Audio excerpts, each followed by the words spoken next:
시청자 여러분 안녕하십니까? 집중토론의 김유미입니다.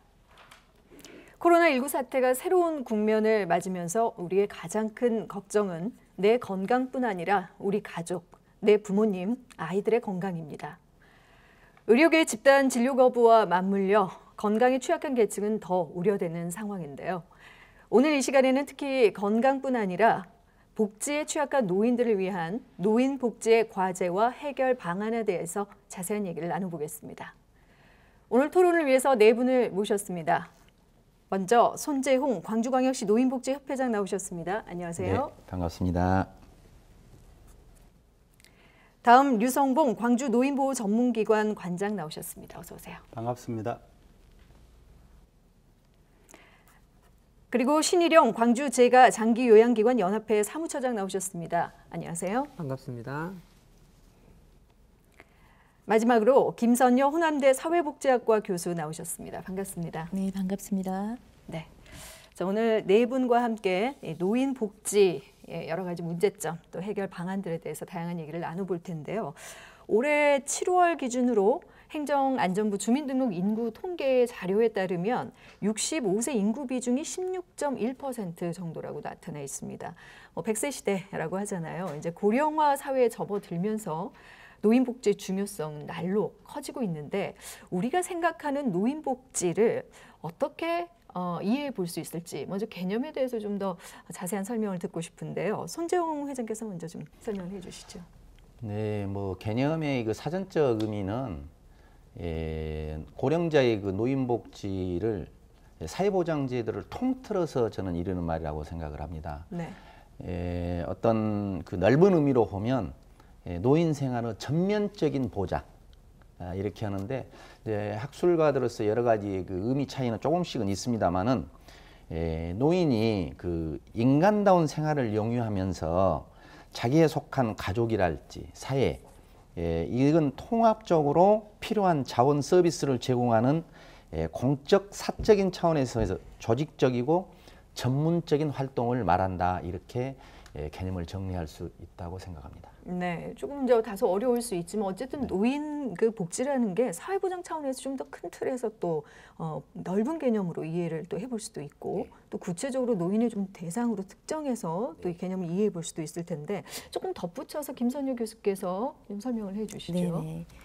전통사회에서는 그 가족이 노인을 동거 부양하면서 노인의 소득이나 건강 또 노인의 전반적인 그 복지에 대한 전적인 책임을 수행해 왔죠. 그런데 탈산업화 이후에는 그 가족의 복지 기능이 상당히 약화됨에 따라서 그 더 이상 가족이나 개인에게 그 책임을 돌릴 수 없는 상황이 대두되면서 사회 문제로까지 나타나게 됐죠.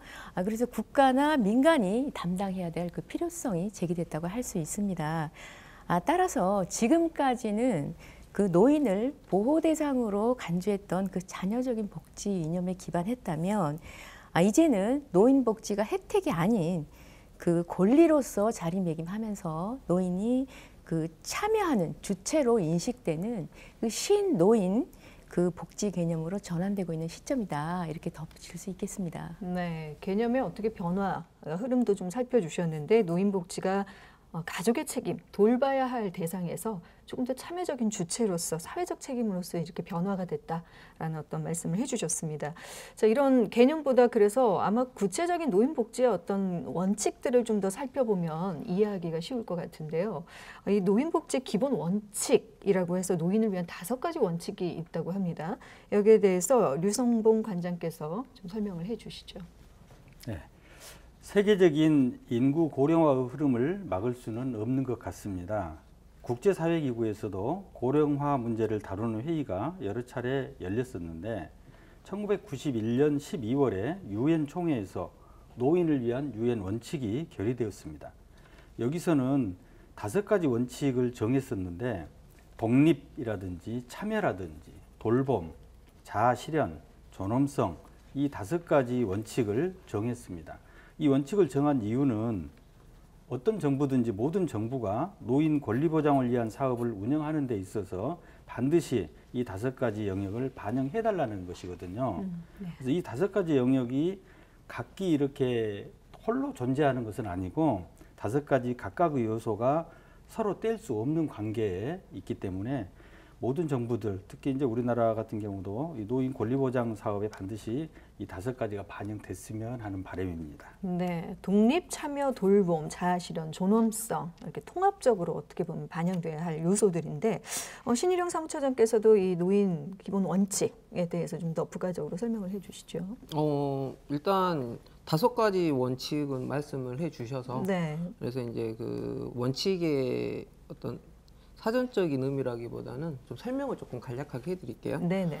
독립의 원칙 같은 경우는 가능한 대상자가 재가에서 오래 사는 것을 뜻합니다. 그래서 2000년대 초반에 저희가 그 에이징 인 플레이스라는 개념이 도입이 됐어요. 집에서 거주하는 기간 자체를 오래 있다가 이제 돌아가시는 게 삶의 만족도가 가장 높다고 해서 그런 부분에서 이제 독립의 원칙을 설명을 하고 있고요. 참여의 원칙은 대상자가 지역사회의 역할을 할 수 있어야 하고 또 다음 세대들과 소통을 할 수 있어야 된다는 것이죠. 이거는 최근 문제가 되는 노인복지 정책의 과제와 좀 연관이 돼 있다고 보시면 될 것 같고요. 그 다음에 돌봄 또는 보호의 원칙인데 국가와 사회 안에서 가족과 지역사회의 보호를 받을 수가 있어야 됩니다. 이는 정부와 지방자치단체에서 제도와 법률을 통해 재가나 보호시설에서 기본적인 인권과 자유가 보장이 돼야 된다는 것이겠죠. 자아실현의 원칙은 다양한 콘텐츠를 통해서 문화적, 정서적, 교육적 자원과 여가의 욕구를 해소해 줘야 됩니다. 이 또한 곧 노인이 될 수 있는 세대, 그죠? 노인이 될 수 있는 세대가 풀어야 될 숙제와 연관이 되어져 보이고요. 마지막으로 존엄의 원칙은 대상자가 노인 학대로부터 자유로워야 하고 노인 인권이 보장돼야 된다는 그런 의미라고 생각하시면 될 것 같습니다. 네, 그렇군요. 노인이라는 뭐 이 계층의 일반적인 특성도 있겠지만 사실 세대가 이제 점점 나이듦에 따라서 오는 어떤 변화들도 있어서 이런 원칙들의 그런 것들이 잘 반영이 돼야 하겠다라는 생각이 드는데 앞서 이제 이런 원칙, 뭐 개념 이런 거에 대해서 다소 조금 추상적인 어떤 의미였다면 지금부터는 그러면 그렇다면 우리가 생각하는 노인복지는 어떤 것들이 있지? 아마 궁금해하실 것 같습니다. 시청자분들께서도 이 종류라든지 뭐 유형에 대해서 좀 더 얘기를 나눠보겠습니다. 먼저 김선유 교수께서 좀 설명을 해주시죠. 네, 그 노인복지의 종류를 개괄적으로 이제 말씀드리면 먼저 소득 보장이 있고요. 그다음에 의료 보장, 주택 보장. 또 노인복지 서비스와 경로 우대 제도 이렇게 크게 구분을 할 수가 있는데 자세히 들어가 보면 그 소득 보장 제도는 빈곤 문제를 해결하기 위한 게 그 목적인데 국민 개개인에게 최소한도의 그 소득을 보장해주는 그런 사회적 노력이다 이렇게 의미를 지을 수 있고요. 예를 들자면 그 경로연금이나 또 퇴직금 제도, 또 우대 제도, 세제 감면. 또 노인 취업 알선센터, 또 노인 공동작업장 이런 것들이 다수 있겠고요. 의료 보장 제도는 말 그대로 질병이나 부상, 사망 등의 요인으로 생활상의 불안을 해소해주는 이런 차원인데 이것도 국민에게 최소한의 보장을 주는 그 사회적 노력이라 말할 수 있습니다. 우리가 익히 아는 의료보험 제도라든가 그 기초생활보장, 또 노인을 대상으로 하는 무료 노인 건강진단 이런 게 있을 수 있고요. 주택보장제도는 그 안락한 일상생활을 좀 더 그 공간을 확보하기 위해서 실시하는 그 제도라고 할 수 있는데 물론 그 유료나 또 무료 또 실비로 해서 할 수 있는 그 요양원 시스템이 있을 수 있고요. 노인 복지주택이나 유료 노인 복지주택, 뭐 노인의 집 이런 것들이 해당된다고 할 수 있겠습니다. 그리고 네 번째 노인 복지 서비스는 우리가 비화폐적 서비스로 정의하기도 하는데요. 쉽게 말하면 그 가정에다 파견하는 가정봉사원 파견 서비스가 있고 또 주간보호 서비스, 또 단기보호 서비스, 또 노인복지 상담원 서비스가 있을 수 있겠습니다. 마지막으로 경로 우대 제도는 그 우리 어르신들이 많이 또 이용할 수 있는 제도들이에요. 공공과 민영의 그 일상생활 편의시설 또 이것들을 이용하는데 할인 혜택을 주는 그런 걸 얘기합니다. 그래서 1980년 이후에 65세 이상 노인들에게 그 철도나 항공기 또 선박 운임의 할인 또 교통수단들 또 수도권 전철, 뭐 고궁 또 국립박물관 이런 걸 관람하실 때 또 무료나 할인 혜택을 주는 그런 제도들이라고 할 수 있습니다. 어쨌거나 그 노인 문제의 핵심은 그 빈곤이나 질병, 고독으로부터 탈피할 수 있는 또 조금 경감시킬 수 있는 그런 제도라고 총체적으로 말씀드릴 수 있겠습니다. 네, 의식주, 뭐 최소한 인간이 살아가는 데 필요한 분야에서부터 뭐 다양한 노인으로서 누려야 할 뭐 권리로서 또 다양한 서비스. 아마 일상에서 이제 노인 인구층이 늘면서 좀 익숙하게 접한 그런 복지 제도들도 방금 설명해 주신 부분에 있는데요.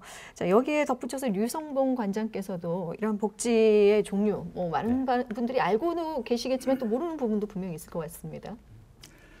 노인복지 서비스의 종류는 다양하다고 볼 수 있습니다. 크게 뭐 공공부문과 민간부문을 이렇게 나누어 본다고 하면 공공부문에서는 뭐 생활지원이라든지 건강지원, 그리고 돌봄, 주거지원, 고용지원 영역 등을 들 수가 있습니다. 민간 부분은 이제 많은 분들이 아시다시피 노인 양로시설을 운영한다든지 요양시설을 운영한다든지 재가노인복지 서비스를 제공한다든지 하는 노인 장기요양 서비스 제공 부분이 대부분이라고 이렇게 볼 수가 있겠습니다. 공공 부분에서 하고 있는 생활지원에는 노후연금을 보증한다든지 장제비를 지원한다든지 뭐 긴급자금을 대부한다든지 이런 사업들이 있고요. 건강지원 사업에는 뭐 건강보험과 관련된 모든 것들이 해당되기도 하겠습니다만은 특히 노인층에는 무릎 인공관절 수술을 지원해 준다든지 노인성 질환 예방관리나 치매관리비를 지원해 주는 이런 것들이 있습니다. 돌봄이나 보호의 영역에서는 독거노인 사회관계 활성화를 지원하거나 노인 맞춤 돌봄 서비스 지금 대대적으로 시행하고 있는데 이런 부분들에 대한 지원이 있겠고요. 주거 지원에는 뭐 공공임대주택이나 영구임대주택을 공급한다든지 그리고 고용에 있어서는 노인 일자리 사회활동 지원 사업 대대적으로 지금 전국적으로 시행을 하고 있는 이런 사업들에 대한 지원들 이런 것들이 지금 공공부문에서 이루어지고 있다고 볼 수 있겠습니다. 네, 공공부문과 또 민간부문으로 나누어서 노인복지 종류로 쭉 설명을 해주셨는데 지금 이거는 현재 진행되고 있는 노인복지 일들이잖아요. 근데 지금 통계청 자료면 노인 인구가 전체 20%를 차지하는 초고령화 사회 진입을 우리가 2025년 정도로 예상을 하고 있습니다. 그렇다면 이제 지금 현재 이런 노인 복지가 그때에 맞춰서는 또 다르게 또 시행돼야 되는 정책적인 변화도 또 필요할 텐데요. 노인 복지 정책 우리나라의 경우 지금 어떻게 되고 있는지 신희영 사무처장께서 좀 더 이야기를 해주시죠.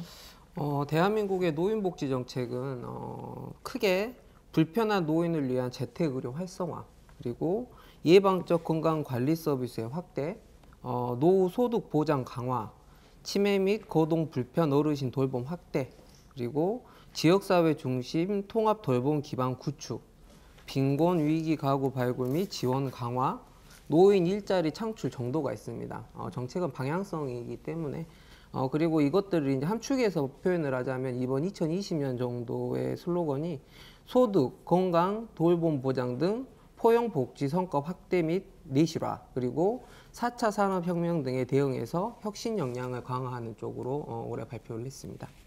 네, 그렇군요. 좀 더 손재영 회장께서 좀 더 부가적으로 설명해 주시죠. 네.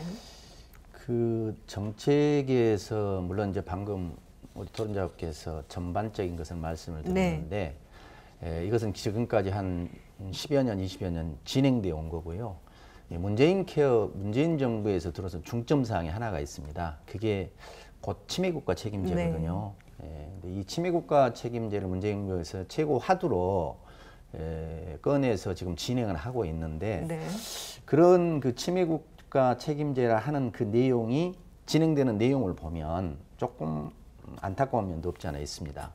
그게 지금 굳이 치매국가 한다는 이 자체가 뭐 치매 안심센터를 확대한다는 것같이 또 뭐 인지 등급을 신설한다는 것같이 그다음에 치매 안심 주야간보를 확대한다 할지 또 치매 안심형 입소 시설을 확충하는 것, 통합 서비스 하는 것 이런 정도거든요. 근데 저희들이 그 현장에서 느끼는 이 상황은 사실 크게 피부에 와닿지 않습니다. 이 내용들이. 왜냐하면 사실 치매는 뭐 세계적으로 치료제가 없지 않습니까? 치료할 수 있는 병이 아닌데 이 상황에 보면 치매안심센터 뭐 해서 치료하겠다. 또 요양병원에서 뭐 치매를 치료하겠다. 이런 정책에 상당히 많이 이렇게 포커스를 두고 가요. 네. 그건 얼핏 저희들이 봤을 때 일반인들은 맞겠다 이렇게 생각하는데 제가 보는 관점에서는 전혀 맞지 않다고 보거든요. 그건 잘못된 정책이라고 저는 봅니다. 감히. 왜냐하면 치매라는 것은 치료할 수 없고 필요한 것은 뭐냐, 돌봄이 필요합니다. 돌봄. 네. 우리가 치매 걸린 시절은 집도 모르고 또 밥 먹을 시간도 모르고 목욕을 줄도 모르고 뭐 아무것도 모르니까 이런 상황을 돌볼 수 있는 기능, 케어 기능이 있는 요양시설이 확대되는 게 맞습니다. 이게. 네. 그런데 국가의 정책 방향을 보면 요양시설 확대한 데는 거의 재정을 투자하지 않았어요. 이 치매국가 책임제를 하면서요. 그리고 천년도에 뭐 한 800억인가 이렇게 하는데 요양병원을 만든다고 하더라고요. 네. 그래서 이거 안타까운 일인데. 그럼 치매 안심센터 만드는 게 뭐냐면 치매 검사하는 거거든요. 지금 보건소에서 다 하고 있습니다.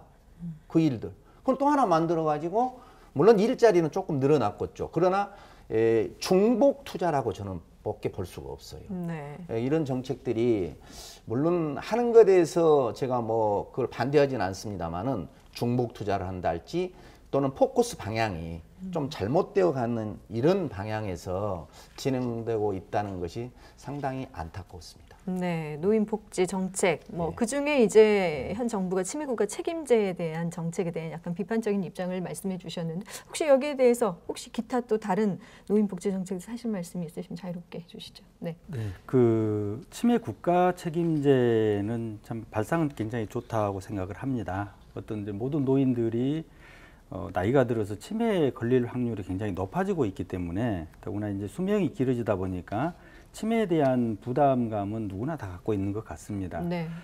근데 문제는 지금 치매 안심센터를 중심으로 해서 이루어지고 있는 치매 국가 책임제의 내용들이라고 볼 수 있겠는데 어찌 보면 치매라고 하는 부분이 앞에서도 말씀드렸지만 수발과 관련된 부분이 굉장히 보완을 많이 해야 되는 부분임에도 불구하고 보건의료 영역의 치료 부분에 집중되고 있지 않는가 네. 이런 부분들이 상당히 좀 우려스러운 부분들이 있어서 지금 보건의료와 복지가 상호 협력해서 치매 국가 책임제에 대한 그 소기 목표를 꼭 달성할 수 있으면 좋겠습니다. 네. 자, 그래서 대한민국의 경우에는 노인 증가 인구가 굉장히 빠른 속도로 지금 뭐 보니까 다른 선진국에 비해서는 고령사회 진입이 뭐 17년밖에 안 걸려서요. 다른 국가는 프랑스가 115년, 미국이 73년, 일본이 24년 정도였는데 굉장히 빠르죠.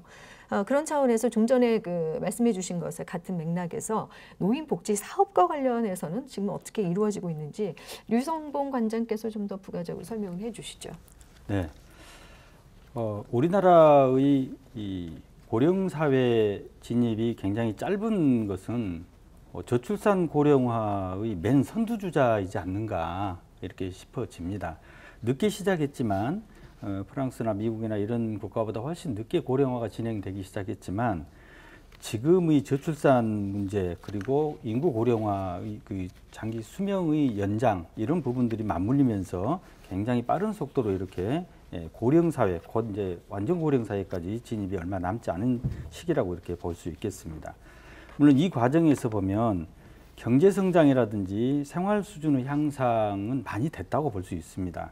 그렇지만 노인의 문제라고 하는 것은 그 경제적인 문제, 소득보장 문제 이외에도 다양한 문제들을 가지고 있다고 이렇게 볼 수 있겠는데 뭐 건강보호 문제라든지 또는 여가라든지 또는 주거와 보호시설 문제 그리고 가정이라든지 사회에서의 고립과 소외 이런 문제들이 모든 노인들에게 다 해당된다고 볼 수가 있겠습니다.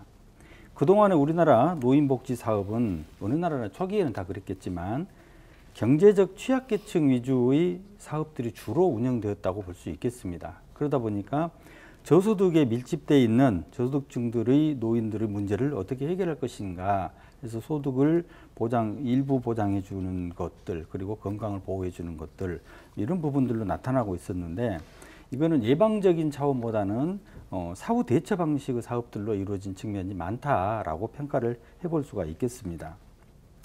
물론 이제 노인복지 시설로만 보면 시설의 종류도 굉장히 다양하고 각자의 역할이 분명합니다. 뭐 양로시설이라든지 노인 요양원이라든지 뭐 여가복지시설인데 각자의 역할은 분명하나 많은 서비스들이 서로 중복되는 경향들이 많이 있다라고 지금 평가를 또 해볼 수도 있겠습니다. 네, 신윤 사무처장께서도 좀 더 설명을 해주시죠. 노인 복지 사업이 그러면 대한민국에 어떤 것이 있는지를 저희들이 조금 알아보는 게 좋을 것 같습니다. 그래서 좀 설명을 드리겠습니다. 일단 치매 검진 사업, 그 다음에 치매 치료비 관리비 지원 사업, 그 다음에 노인 실명 예방 관리 사업, 노인 맞춤 돌봄 서비스, 노인 주거 복지 시설, 노인 일자리 및 사회활동 지원 사업이 있습니다. 크게 봐서. 치매 검진 사업은 아까도 저희 설명을 좀 해주셨지만 조기 발견하는 목적을 가지고 하는 거죠. 그래서 그 일환으로 치매 안심센터라는 센터가 설립이 돼서 조금 더 그 케이스들을 조금 늘리자는 취지인 겁니다. 아까 제가 잠깐 말씀을 드리려다가 안 드린 것 중에 하나가 치매는 두 가지 영역이에요. 일단은 예방적인 차원에서 정책이 하나 접근이 돼야 되고 보호 차원에서 정책이 좀 접근이 돼야 됩니다. 치매는 현재는 치료제는 없지만 치매가 이제 시행되는 CR 촉도 1단계, 초기 단계죠. 초기 단계를 빨리 발견해서 관리를 하게 되면 증상이 심해지는 속도를 되게 더디게 할 수 있는 효과가 있습니다. 그렇기 때문에 지금 정부에서 치매 자체를 계속 언급을 하면서 예방적인 차원에서 이런 툴들을 두는 이유는 조기에 발견을 하자는 거죠.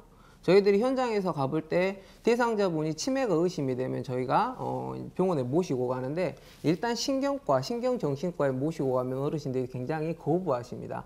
나는 치매가 걸리지 않았다. 그래서 이런 부분에서 어떻게 자연스럽게 검사가 이루어져서 약을 빨리 드셔야 그 CR 촉도 1 정도의 수준은 간헐적인 증상이죠.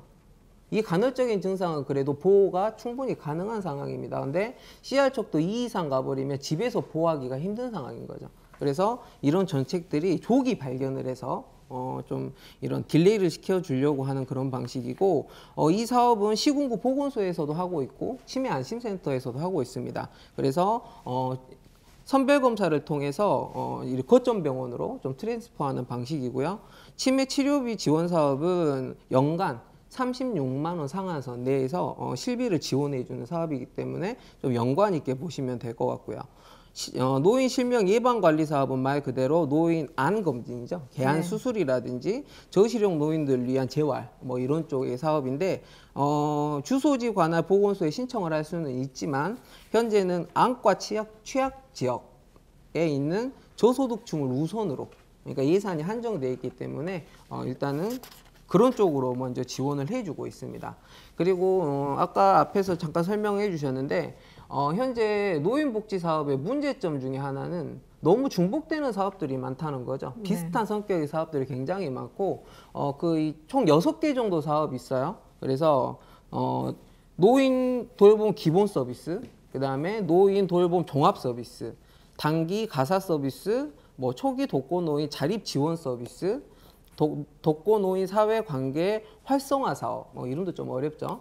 그런데 이 6가지 사업에 수행하는 수요처가 되게 다양합니다. 네. 그래서 대상자가 어떤 서비스가 있는지도 잘 알지 못하지만 서비스를 찾아가서 신청을 해야 되는 불편함을 많이 겪었어요. 그래서 이번에 2020년도부터 시행을 하고 있죠. 노인 맞춤 돌봄 서비스라고 해서 이 6가지 서비스를 통합합니다. 그리고 수요처를 이 6가지 서비스를 제공할 수 있는 수요처로 축소해서 지정을 했어요. 그래서 이제는 대상자 니즈 기반, 욕구 기반으로 그래서 전체적인 이 모든 욕구를 이 센터에서 관리할 수 있도록 이번에 정비가 됐습니다. 물론 정비되는 과정에서 현장에서 많은 혼란과 혼선도 있었고 거기에 따른 대상자들에 대한 스트레스도 현재 이어지고 있지만 어떤 정책이든지 간에 변할 때 적응 기간이 저희들이 필요하죠. 네. 그래서 올해 정도는 적응 기간이라고 본다면 아마 내년 정도에는 좀 대상자분들이 좀 이 노인 복지 쪽의 니즈에 맞는 서비스를 이용하실 수가 있을 것 같고요. 네. 이 사업은 커뮤니티 케어 사업하고 좀 유사해 보이지만 다른 사업입니다.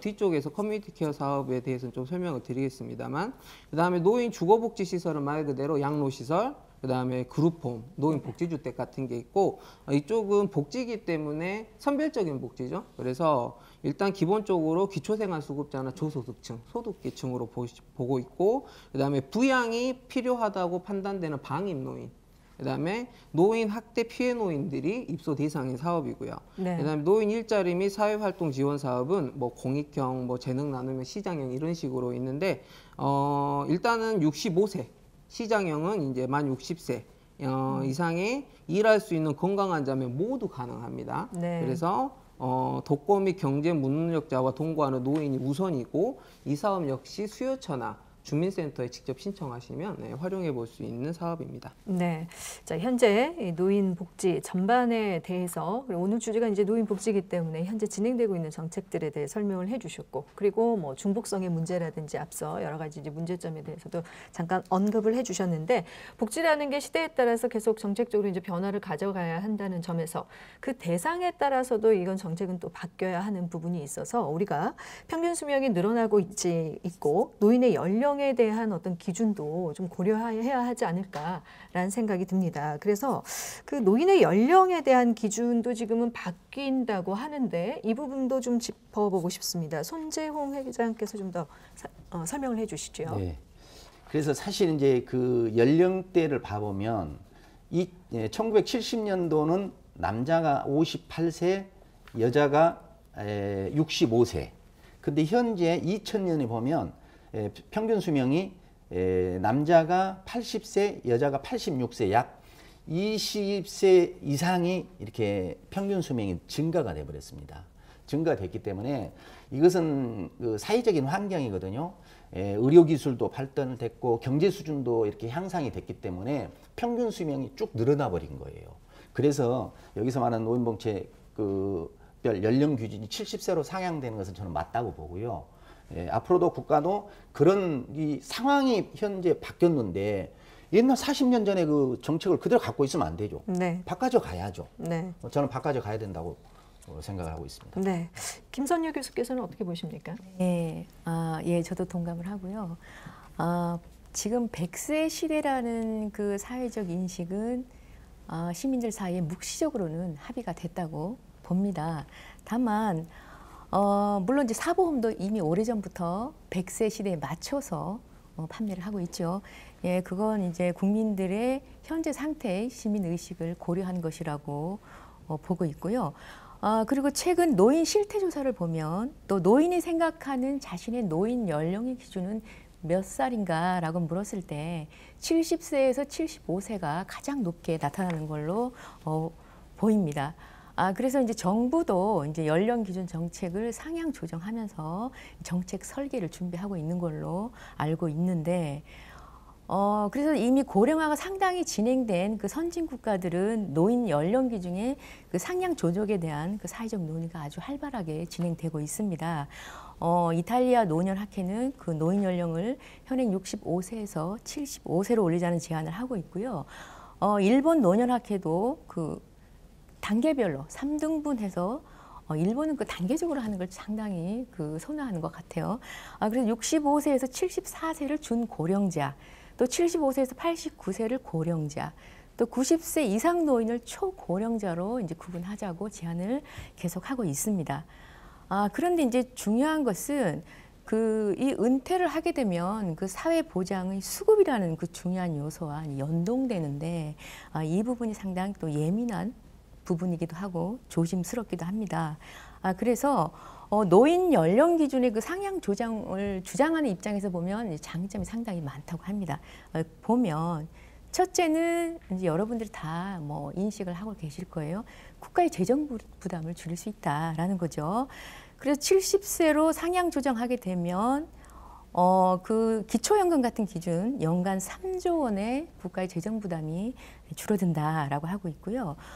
둘째는 그 생산 가능 인구의 그 감소 속도를 늦춘다.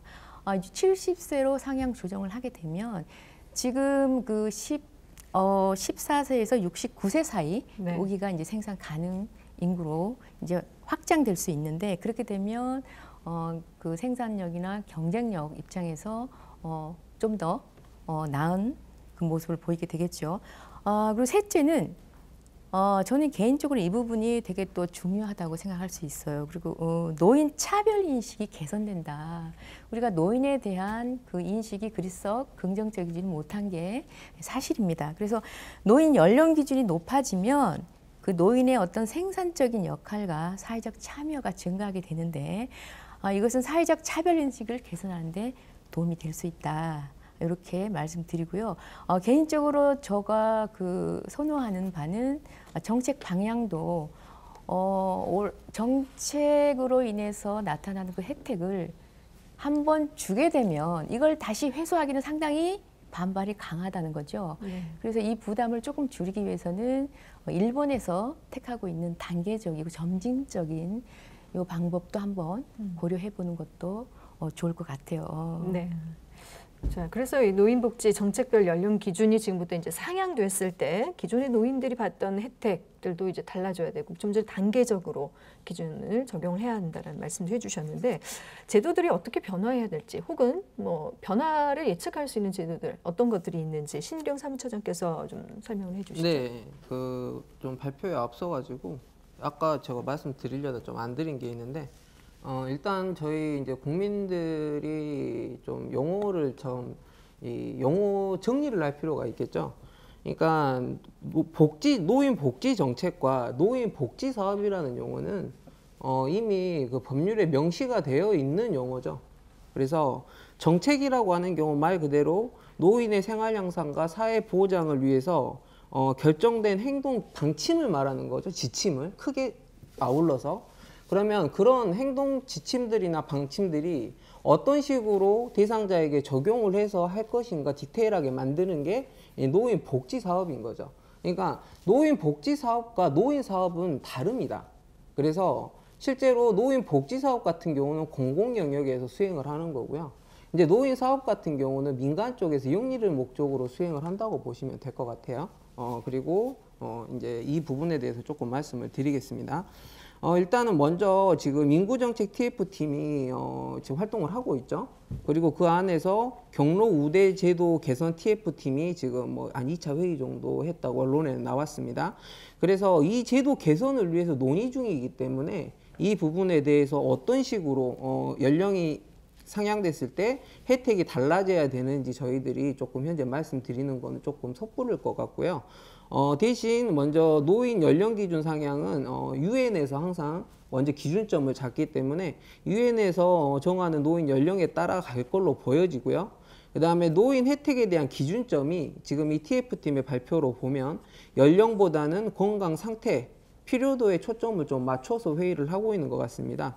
그리고 이로 인해서 아까 저희 교수님이 말씀하셨던 노인 복지, 노인 정년, 그 다음에 노인연금까지 파장이 지금 불가피하기 때문에 난상 토론이 되고 있는 거죠. 왜냐하면 사각지대가 분명히 생깁니다. 65세에서 68세가 됐든 70세가 됐든 상향을 했을 때 그 사이에 혜택을 못 받는 그 제도가 항상 변화했을 때는 사각지대가 생기겠죠. 그래서 이거를 이제 단계적으로 보통 보완을 합니다. 저희 나라가 제도가 이제 변화할 때. 그래서 이것들을 점진적으로 단계적으로 나서 사회적 합의가 분명히 필요해 보입니다. 이 사업 같은 경우는. 그리고 이 노인이 상향이 되는 부분에 대해서 아까 교수님께서 이제 말씀 잘해 주셨는데 현재 저희 어머님이 이제 67세십니다. 저도 이제 우스갯소리로 어머님 이제 등급을 받으실 수 있는 나이가 됐네요 라고 어머니 우스갯소리로 말씀을 드리는데 어머님은 노인이라고 지금 생각을 안 하고 계시는 거죠. 노인에 대해서 사전적인 의미가 굉장히 많지만 그 중에서 제일 큰 게 사회적인 지위와 역할의 상실인 거죠. 근데 지금 저희 어머님은 열심히 활동을 하고 계십니다. 그럼 본인이 노인이라고 느끼지를 못하는 거죠. 그러니까 지금 현재 노인 복지에 대한 방향이 바뀌어야 되는 게 어떤 거냐면 지금 뭐 종합복지관이 됐든 뭐 노인 교실이 됐든 여러 가지 곳에서 그 시행하고 있는 프로그램들이 하나밖에 없어요. 네. 그 클래스 수준 자체가. 그렇기 때문에 이제 65세로 편입되어 있는 노인들이 거기 가서 그 서비스라든지 교육에 만족을 하냐 안 가시게 되거든요. 말 그대로. 그죠? 그래서 지금 저희들도 초등학교나 중학교나 고등학교처럼 단계별로 클래스별로 이 지금 현재 노인이 65세 이상이 막 넘어오신 분하고 이미 서비스를 받고 계신 분하고의 니즈와 그다음에 어떤 부분 차이들이 있기 때문에 이런 부분들이 고려해져서 노인 이 연령이 상향됐을 때 좀 복지도 변화가 돼야 좀 사각지대 부분도 해소가 되고 그다음에 서비스 이용의 만족도도 높아질 걸로 보여집니다. 네, 그 기준을 마련했지만 실제 노인분들이 체감하는 나는 노인일까 아닐까에 대한 어떤 부분들은 또 다를 수 있어서 이런 부분들을 어떻게 분류할 것이냐 조금 더 점진적으로 단계적으로 이런 것들이 이제 필요하다는 말씀 차원에서 두 분이 이제 얘기를 해주셨고 손재웅 회장께서도 여기에 대해서 좀 한 말씀 해주시죠. 네, 그 사실 이제 노인이 연령이 이렇게 증가됨에 따라 모든 제도나 정책도 이렇게 바꿔져 가는 것은 당연하다고 저는 생각을 합니다. 그래서 이제 거기에 따라서 국가 정책도 맞춰서 이렇게 나가다 보니까 거기에 따른 정책들이 많은 변화가 이렇게 오고 있는 게 현실이죠. 전에 보면 없었던 기초연금이 다시 만들어졌고 만들어진 그 기초연금 금액이 10만 원 하다가 20만 원, 20만 원 하다 지금 현재 40만 원까지 올라가잖아요. 옛날에는 노인 일자리들이 그렇게 없었어요, 별로. 그러나 지금 일자리 이 사업이 무진장이 확대가 돼가지고 지금은 뭐 몇백만 명이 이렇게 일자리를 만들어서 이렇게 하고 있다. 이런 제도를 바뀌어가고요. 제가 일부 여러 가지 사업들을 좀 보니까요. 노인들을 위한 사업들이 많이 확대됐더라고요. 확대되는 것은. 그게 뭐냐면 이제 노인들이 대부분 고혈압, 당뇨가 있잖아요. 네. 이런 것들을 또 무료로 이렇게 해주는 그런 제도도 만들어지고. 그 다음에 노인이 되면 이제 시력이 떨어지잖아요. 그러니까 암 검사랄지 또 개안 수술이랄지 뭐 이런 것도 이렇게 무료로 해주는 것들이 생기고. 그다음 노인이 되면 또 이빨이 안 좋아지잖아요. 네. 그래서 틀니랄지 임플란트 이런 것들을 또 보조해주는 그런 지원 제도가 또 생기는 거고. 그래서 아마 노인 되면 면역력이 또 떨어지잖아요. 그래서 독감 예방이랄지 이런 것도 무료로 이렇게 제공해 드리고. 그래서 그 상황에 맞게 국가에서도 연령이 이렇게 가다 보니까 높아져 가다 보니까 평균 수명이 그게 맞게 이런 제도들이 새로운 제도들이 이렇게 많이 이렇게 생기고 제가 알기로 우리 사회복지에 필요한 제도가 이렇게 새로 신설되는 것이 최근자에는 한 300가지가 있다고까지 들었습니다. 네. 그래서 그 정도로 국가에서 꿈틀림은 있습니다. 그러나 거기에 이제 적합한지 약간의 미비한지 등은 저희들이 이제 하나하나 따져볼 필요성은 있는데 뭐 이 자리에서 다 할 수는 없고 그런 정도 있다는 것만 밝히겠습니다. 네, 앞서 이렇게 말씀해 주신 부분들을 합리적으로 이제 반영해서 개편 방안이 논의될 수 있는 어떤 장이라고 할까요? 그런 기회가 있으면 좋을 것 같은데 김선유 교수께서 혹시 뭐 이런 것들 뭐 TF팀을 구성해서 지금 논의를 하고 있는지 지금 어떻게 진행되고 있는지도 좀 궁금합니다. 그 전에 먼저 잠깐 좀 전에 말씀하신 손 회장님의 의견을 좀 덧붙이자면 네. 그 반대하는 측면, 상향 조정을 반대하는 측면의 얘기를 한 말씀만 더 드리면 그 연금 수급 연령 상향 조정을 상향 조정은 인구 고령화에 대처하는 그 선진국들의 일반적인 그 선택입니다. 그래서 노인의 공적 이전 소득 구성비가 10%밖에 안 된다는 거예요. 그래서 OECD 60%의 거의 3분의 1 수준밖에 안 되고 있다.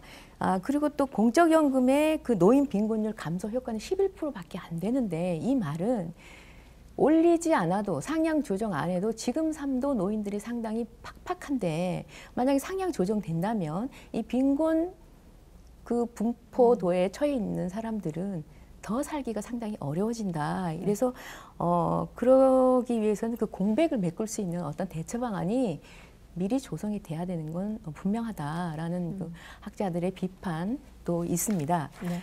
따라서 어찌 됐거나 이제 나이가 이렇게 상향 조정되는 흐름은 뭐 어떻게 거스를 수가 없는 것 같아요. 그래서 경로 우대제도 개선 TF팀을 이제 구성해야 될 걸로 보고 있고요.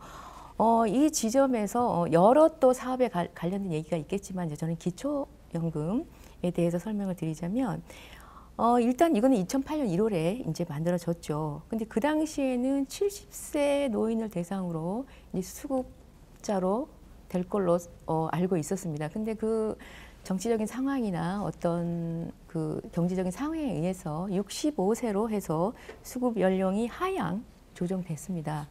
보면 국민연금 설계 시에도 40년을 붓고 또 퇴직한 이후에 그 봉급에 해당하는 70% 정도를 받는 걸로 처음에 설계됐는데 이것도 어떤 사정, 뭐 정치적이든 경제적인 사정으로 인해서 20년을 불입하고 35% 수준에서 맞춰서 지급했던 아마 그런 맥락과 좀 이렇게 같이 한다고 볼 수 있습니다. 70세 줄 때는 아마 좀 더 주려고 했겠죠. 그런데 네. 그 상황이 이제 이렇게 되다 보니까. 그래서 2014년도에 7월부터 기초연금은 월 20만 원씩 지급이 됐었고, 또 문재인 정부에서는 9월부터 25만 원으로 상향 조정이 됐었죠. 그래서 19년 4월부터는 20% 노인에 대해서 30만 원으로 상향 조정돼서 2021년 4월에는 소득 하위 70% 노인에게까지 30만 원이 지급될 예정으로 보이고 있는데, 문제는 이런 그 기초연금 재정이 중앙정부와 그 지방정부 모두 합하면 15조 원에 육박하는데도 불구하고 이걸로는 노후소득을 보장하기는 상당히 부족하다라는 여론이 상당히 팽배해 있죠. 네. 그래서 결국은 기초연금을 40만 원 수준으로 상향 조정하는데 이제 힘이 실어지고 있는데, 문제는 이런 연금 수급이 계속 지속 가능할 것인가. 여기에는 어떤 또 이견이 크게 없으리라고 저 개인적으로는 보고 있는데, 고민을 상당히 여러 토론을 거치고 다각도로 검토를 해봐야 될 거로 생각을 합니다. 그래서 국민들의 합의를 이끌어낸 게 상당히 중요하다고 봅니다. 네. 유성곤 관장께서도 한 말씀 해주시죠. 노인 연령의 상향은 우리 사회의 거대한 흐름, 그에 대한 대응책으로 볼 수 있기 때문에 지금 경로우대 제도에 대한 개선 부분들은 당연히 뭐 수반되리라고 이렇게 예측을 하고 있습니다.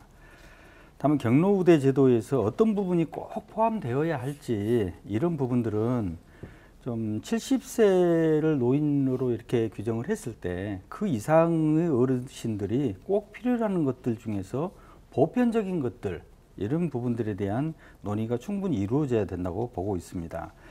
경로우대 제도의 TF팀을 정부가 지금 꾸리고 있고, 그래서 운영을 하겠다, 이런 부분들인데, 여기에 참여하는 멤버들이 우대 혜택을 받는 계층은 당연히 포함이 돼야 되겠죠. 그렇지만 그 외에도 미래의 노인 연령층이라든지 또는 그 상당히 반발감을 가질 수 있는 뭐 부양을 부담한다라고 스스로가 그렇게 생각하고 있는 청년 연령층, 뭐 이런 부분들의 다양한 영역의 참여가 보장되어야 한다고 이렇게 봐집니다.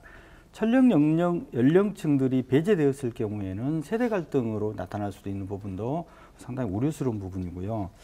조금 조심스럽긴 하지만 경로우대 제도가 꼭 필요한지에 대해서도 고민을 해볼 시기이지 않는가, 이런 부분에 대해서 잠깐 짧게 좀 말씀드리겠습니다. 일반적으로 보면 경로우대 혜택은 크게 이렇게 혜택이 많지는 않는 것 같습니다.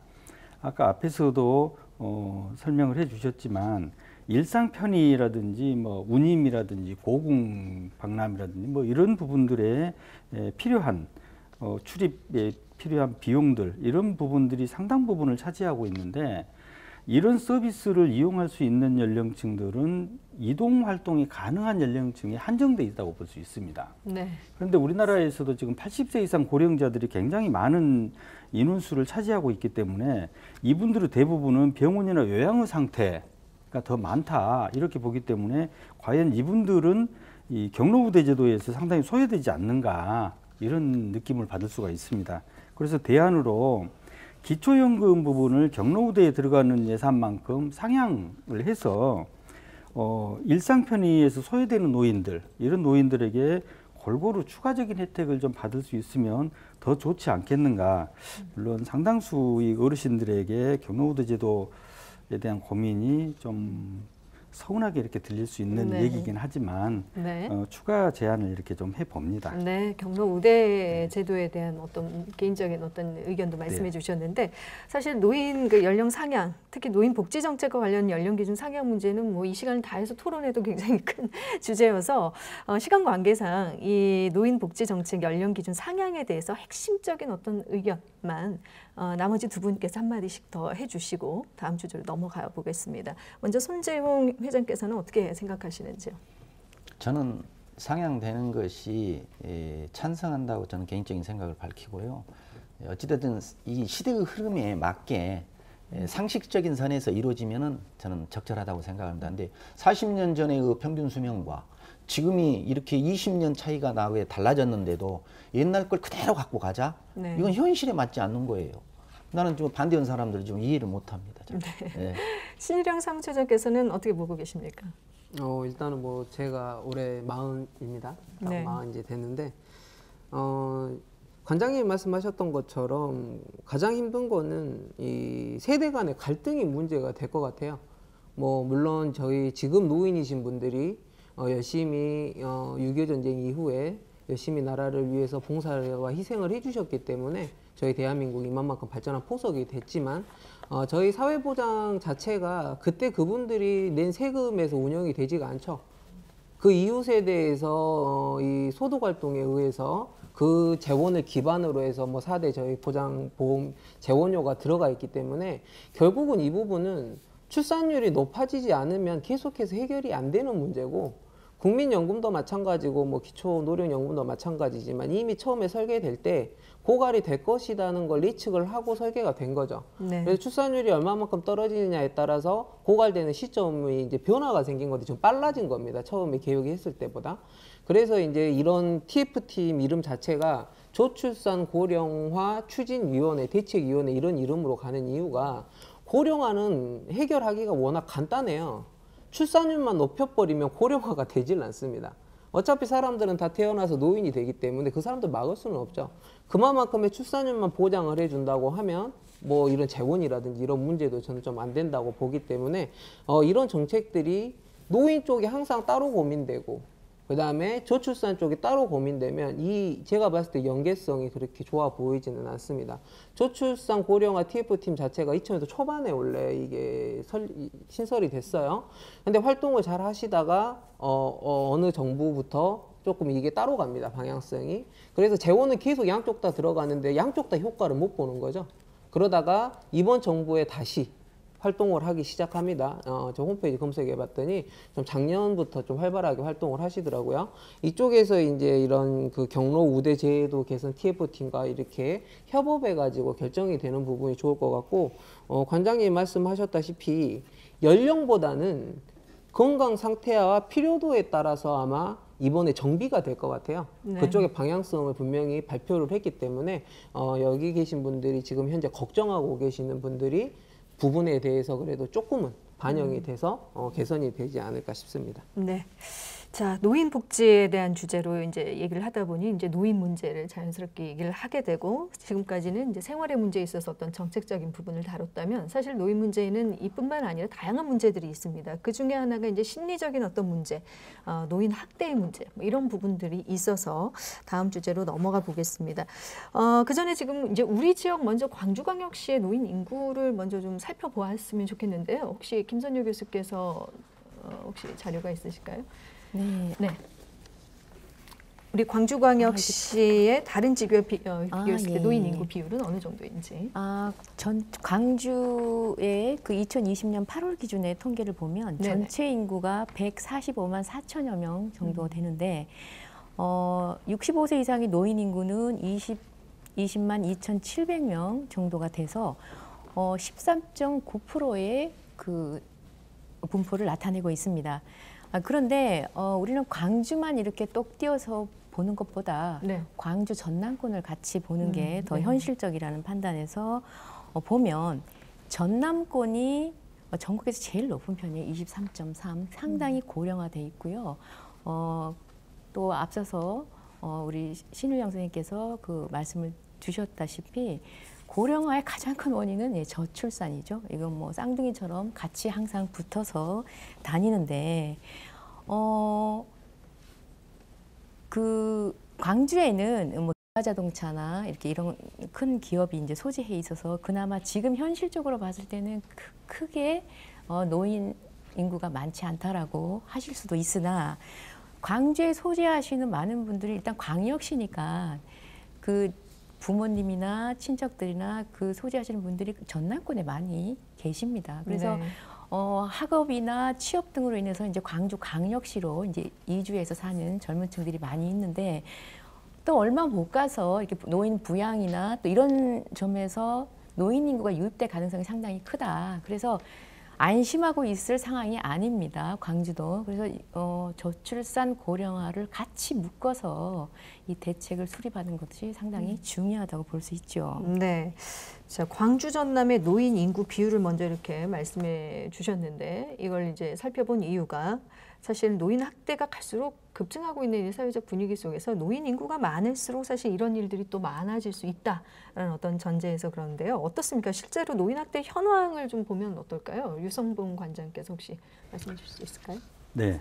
그 노인 학대의 사례, 전체 사례 건수라고 이렇게 얘기를 하게 되면 그 노인 학대로 판정된 학대 사례하고 노인 학대가 의심되었으나 사례 판정을 해본 결과 좀 경미해서 일반 사례로 판정한 사례 이런 것들을 합해서 노인 학대 사례라고 이렇게 얘기를 하고 있습니다.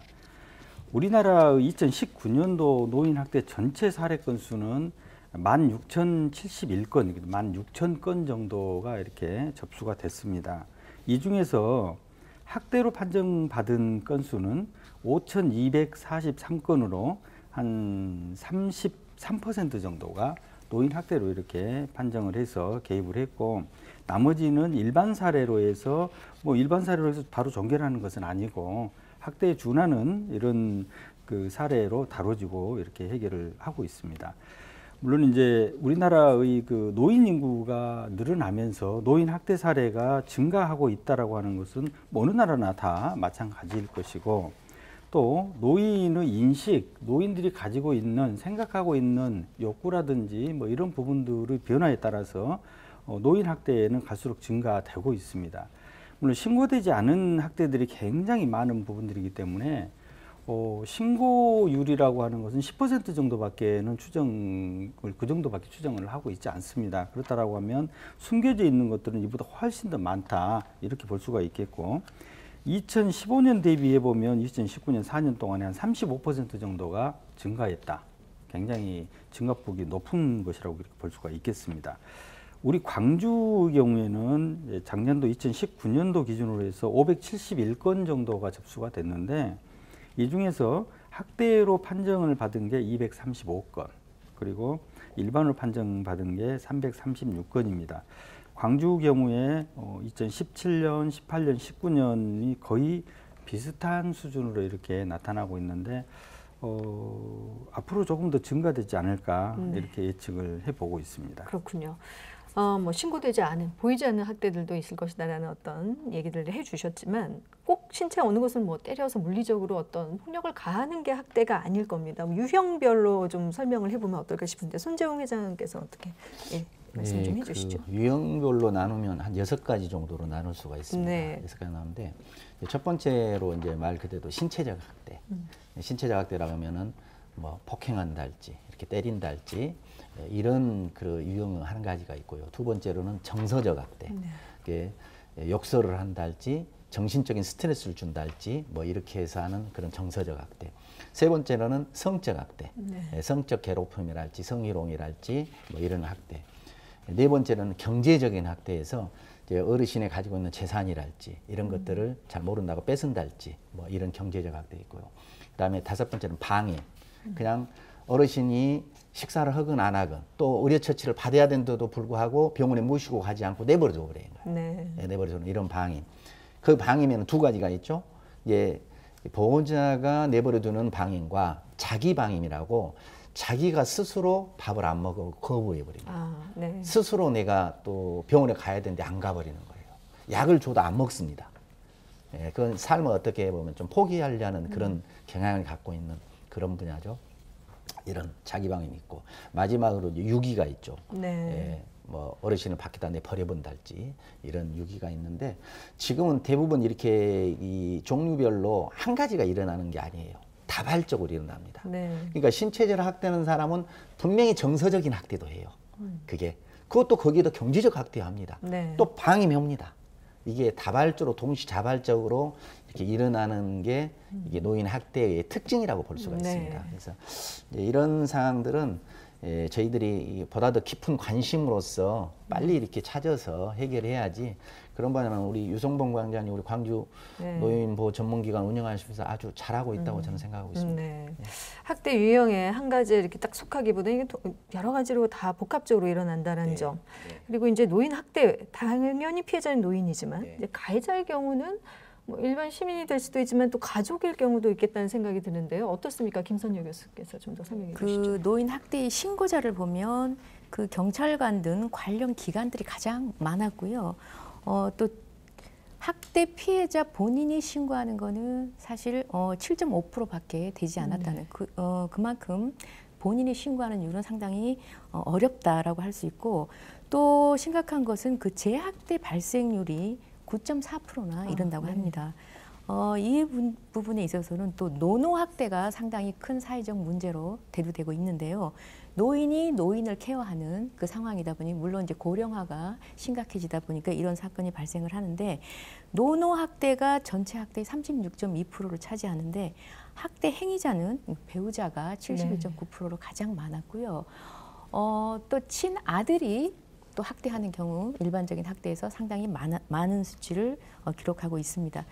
근데 이 노인 학대 건수가 지금 갑자기 이렇게 많이 증가하고 있는 이유는 또 뭔가 또 의아해 하시는 분들도 계신데, 그것은 그 노인 보호 전문기관의 지속적인 또 확충과 또 신고 의무자가 또 확대했습니다, 상당히. 그래서 네. 그동안 묻혀있던 그런 건수들이 이렇게 신고를 함으로써 오픈돼서 더 늘어난다라고 이제 볼 수가 있습니다. 네, 신고가 그만큼 많아진 거군요. 네, 그래서 어떻게 보면 사람들이 기존에는 늘 해왔던 것들이 이제는 이게 잘못된 것이다라고 인식을 하게 되면서 신고를 한다라는 말씀이신데, 하지만 이제 학대를 당한 당사자는 이걸 어떻게 대처해야 될지, 신고를 어떻게 해야 될지 모르는 게 당연할 것 같습니다.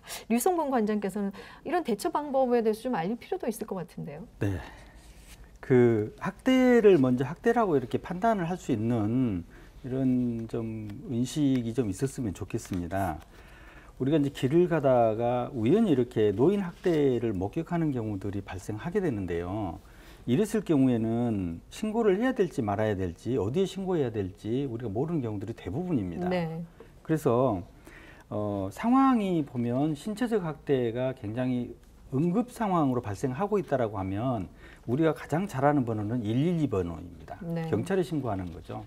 경찰에 신고를 하게 되면 경찰은 즉시 출동을 합니다. 물론 경찰이 출동을 하면서 노인이 학대를 당한다라고 신고를 했을 경우에는 노인보호 전문기관이 같이 출동을 하게 되는 거죠.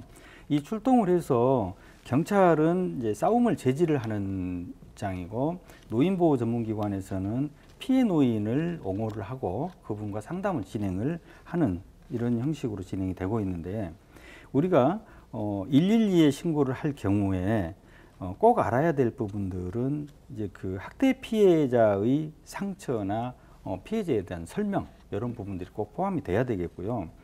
그 또 보면 이제 비응급이라고 이제 볼 수 있는데, 이를테면 그 어르신들의 가족이라고 볼 수도 있겠고 또는 지인이라고 볼 수 있는 분들에서 정서적인 학대, 심한 욕설이라든지 뭐 이런 부분들을 당하고 있는 경우들은 우리가 비응급으로 볼 수 있는 부분들입니다. 이랬을 경우에는 좀 전화번호가 쉽지는 않습니다만은 1577-1389, 일상에서 빨리 구해주세요. 그래서 1389를 24시간 네. 체제로 운영을 하고 있습니다. 물론 이때 이제 신고자의 신분은 법으로 보장되고 있습니다. 보호되고 있고 상담 내용도 비밀이 보장됩니다. 중요한 것은 이제 누가 됐든지 간에 학대 피해 노인의 이름, 성별, 전화번호 이런 정도를 빨리 좀 파악할 수 있어야 되겠고, 네. 뭐 상황 이런 부분들 좀 해주셔야 되겠고요.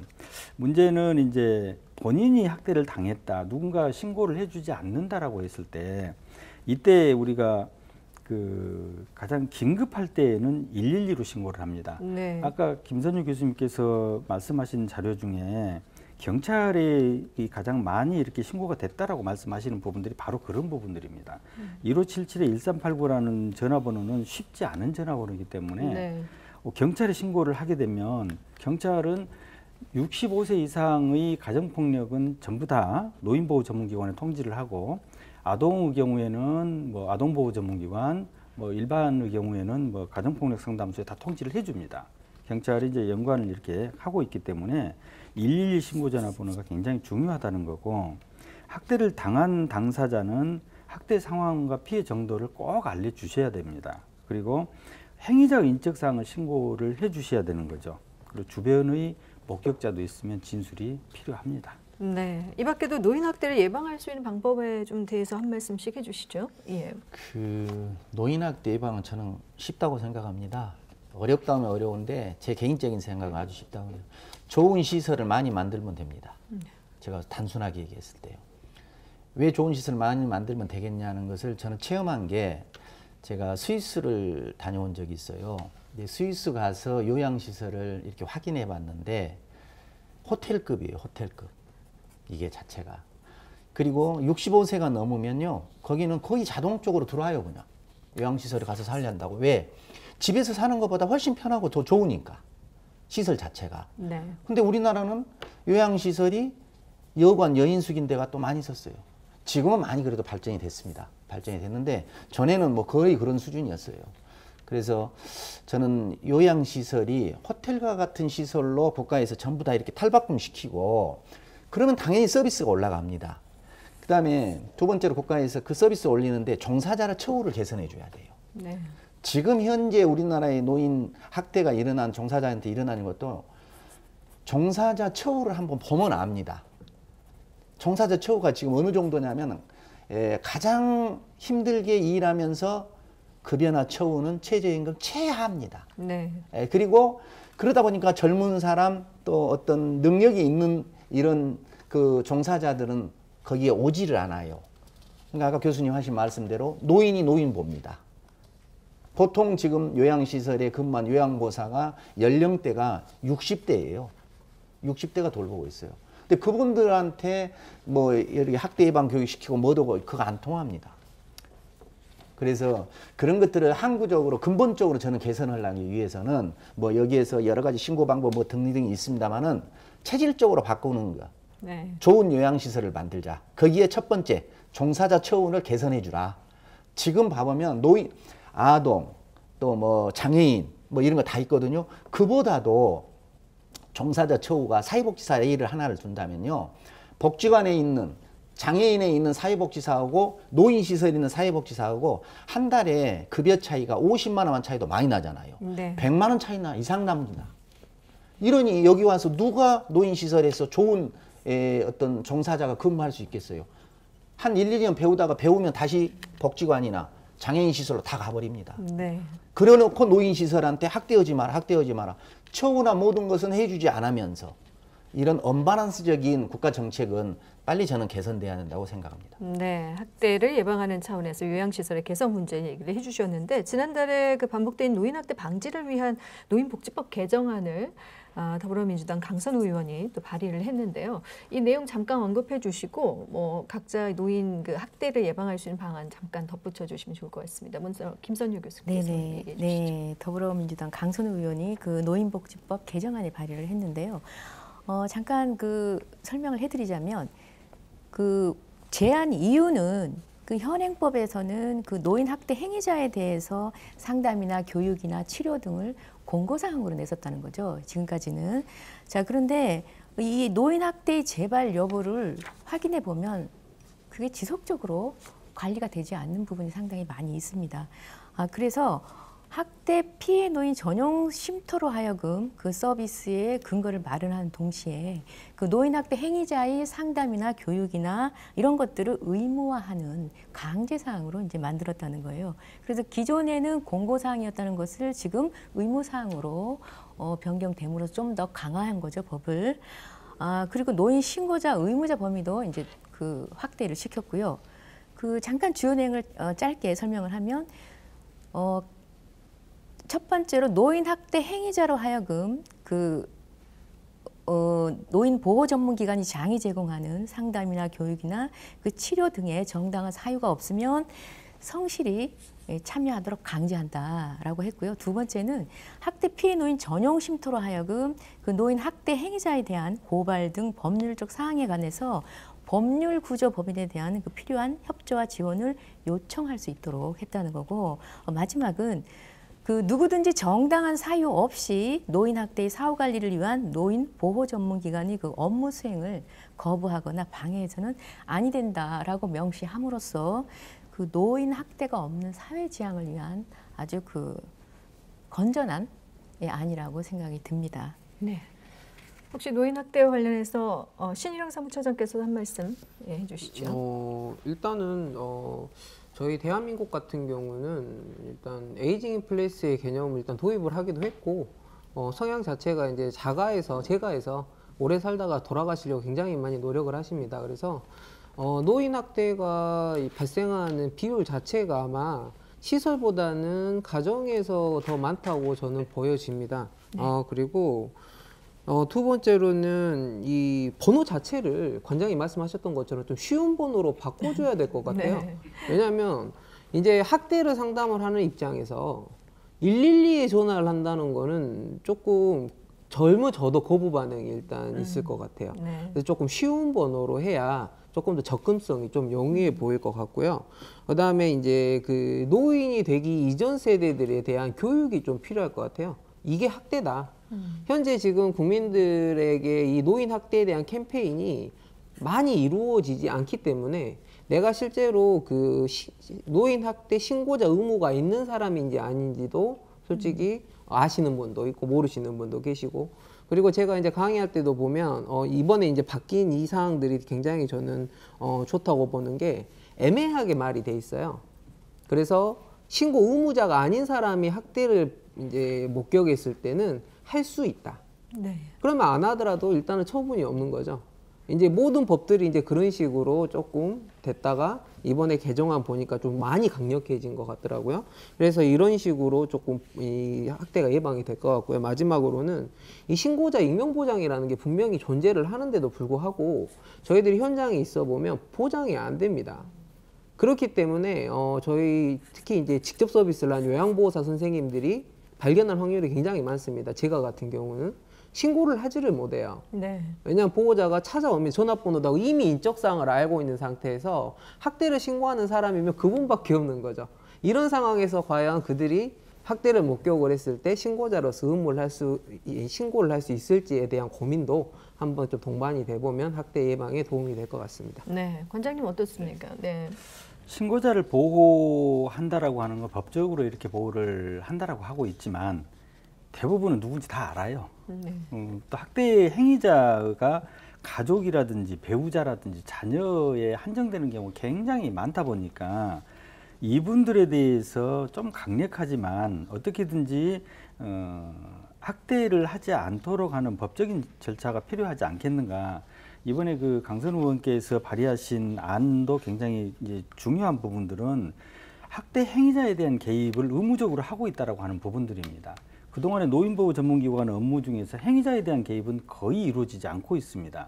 일단은 피해자를 분리를 해서 보호를 하고 피해자에게 필요한 서비스를 제공하는데 상황 자체가 변화가 되지 않는다라고 하는 부분들이거든요. 네. 그래서 행위자에 대한 그 개입은 굉장히 중요하다라고 이렇게 보고 있고, 특히 그분들의 그 성향상 소득과 밀접한 관련들이 많이 있습니다. 요즘 들어서는 의부증이나 의처증으로 나타나는 경우들이 굉장히 많이 있습니다만은 그래도 소득 부분이 상당한 부분을 차지하고 있고, 그래서 이런 노인 학대 발생을 조금이라도 차단하기 위해서는 강력한 법이 필요하지 않는가 이렇게 봐지는데, 우리나라에서 지금 시행하고 있는 것들 중에 반의사 불벌죄라고 하는 부분이 적용되는 부분들이 노인 학대에 해당이 되고 있습니다. 네. 그래서 존속을 상해했을 때 학대 행위에 대한 제재가 반드시 필요함에도 불구하고 자녀가 부모를 했다든지 배우자가 배우자를 했다든지 이런 경우에 이 피해자 입장에서 두려워서 처벌을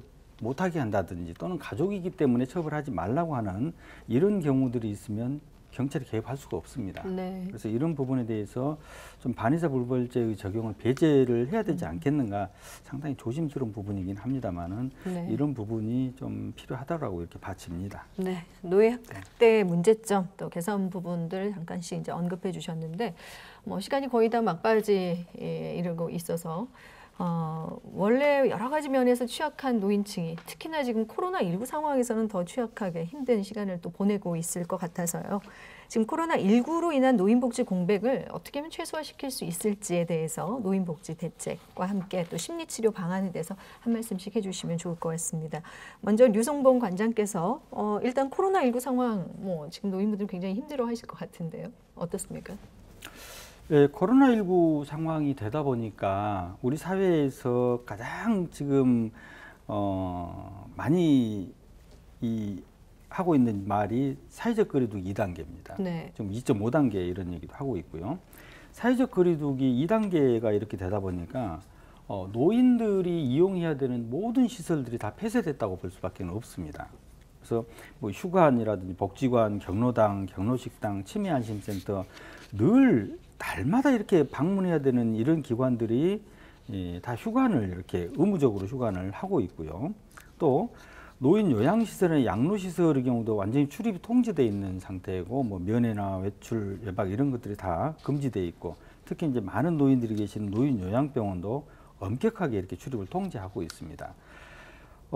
조금 상황이 좋아져서 사회적 거리두기 1단계가 이렇게 발동을 해도 노인복지관이나 사회복지관, 경로식당의 경우에는 지자체 판단에 따라서 일부 운영이 되거나 하는 방식으로 이렇게 되고 있고 또 대체로 프로그램을 참여하게 되면 20-30명 어르신들이 참여하게 되는데 이런 프로그램들이 사회적 거리두기 1단계에도 10인 이내로 제한을 하게 됩니다. 네. 10인 이내로 제한을 하게 되면 이용하고자 하는 사람들이 다 이용 못할 수도 있는 거고 아니면 복지관에서 자체적으로 이 클래스를 더 늘려야 되는 이런 상황이 발생할 수도 있을 것 같습니다.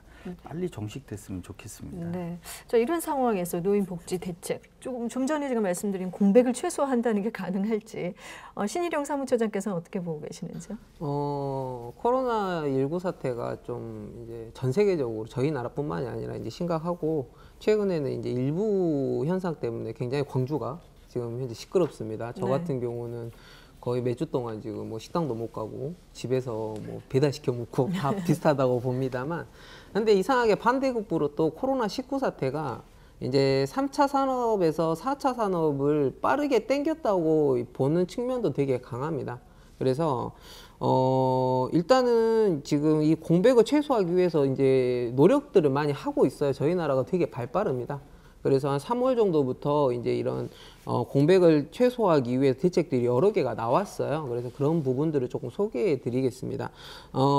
지금 떠오르는 키워드 자체가 언택팅이죠. 대부분 다 이제 비대면 쪽인데 이게 젊은 사람들을 상대로만 이 사업이 전환되는 게 아니고 노인 복지 쪽도 상당히 흐름이 바뀌어가고 있죠. 그래서 뭐 경로식당 운영 사업 같은 경우는 이제 대체식 배달, 그죠? 가서 드시는 것보다 도시락으로 배달하는 이런 걸로 전환을 하고 있는 지자체들이 현재 있고요.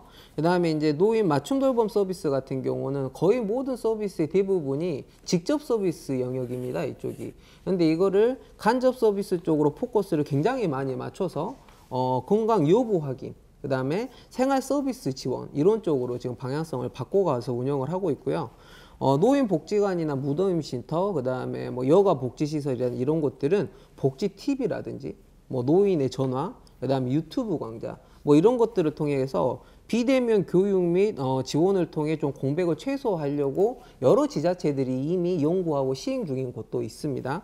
그리고 이제 마지막으로는 심리적 방역에 도움을 주고자 반려동물이 아닌 반려나무나 반려식물을 지금 일부 지자체에서는 노인들에게 지금 지급할 계획도 갖고 있습니다. 그래서 이 공백에 대해서 되게 발빠르게 지금 대처가 되고 있기 때문에 아마 광주시도 조만간 이런 대책들로 이런 사업들이 이루어질 걸로 보여집니다. 네. 코로나 블루라는 신조어가 있을 만큼 좀 전에 이제 심리적인 부분도 말씀해 주셨지만 정말 심리 방역도 중요합니다. 그래서 심리 치료 방안은 어떤 것들이 있을지 손재용 회장께서 좀 말씀해 주시죠. 네, 그 심리 방안에 있어서 말씀드리기 전에 지금 현재 그 가장 이제 문제시 되는 게 제가 보는 관점에서는 국가나 광주시의 행정에서 발빠르게 대처하는 것을 저는 잘하고 있다고 봅니다. 지금 저희가 현장에 있으면서 느끼는 게 코로나 터진 순간 광주시에서 최초로 코트 격리를 시했어요. 예방적 코트 격리. 네. 다른 데 하지 않는 것을 했거든요. 그러면서 이런 요양시설에 만약에 이렇게 코로나가 침범했을 때는 어떻게 대응을 하겠다. 사전에 훈련하다 보니까 막상 닥쳤을 때 훨씬 용이했습니다. 저희가. 아마 서울이나 이런 데보다는 훨씬 대처 능력이 신속하고 재빠르게 이렇게 대응했다고 저는 보고요. 네.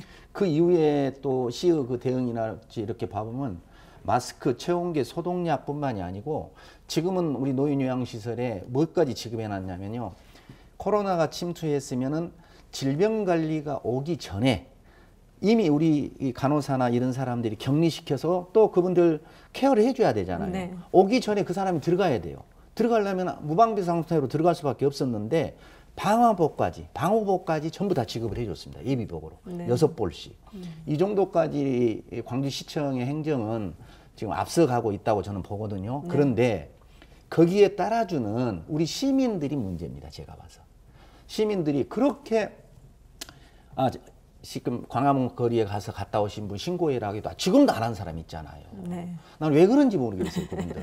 네, 네. 정말 그러니까 제발 우리 시민들께서 그런 분들 이 방송 보시면 나만이 아니거든요. 네. 상대에게 피해를 끼치잖아요.